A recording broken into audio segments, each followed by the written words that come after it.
Many groups spring into action after these natural disasters, including God's Pit Crew. But this time, the Southside organization approach is a little different. 10 News reporter Jessica Jewell shows us how the nonprofit is soaring to new heights to help.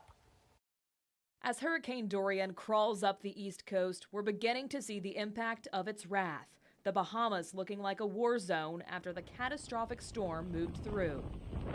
But when disaster strikes, God's Pit Crew springs into action. It's heartbreaking.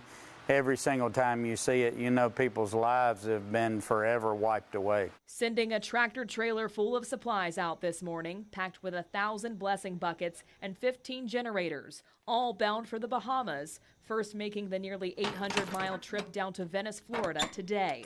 A mission that's not new for God's Pit Crew, but this time it's a little different. This will be the first time that we've ever had the opportunity to fly product in within days of a storm passing by. The nonprofit has sent supplies overseas on ships before, but it was just a painstakingly slow process. A process that took weeks. But now, thanks to a new partnership with Agape Flights, much-needed supplies will be in the hands of hurricane victims by the end of the week, bringing aid to people in need overseas faster than ever before. We know those people need that help, and they need it now. And they're not done yet. Johnson says they're keeping a close eye on Dorian and prepared to help anyone who may be affected in the U.S. to get communities back on track. We know that we're only a small part of the big picture, but we're glad that we're a part and that we can make a difference. Spreading strength far beyond Southside.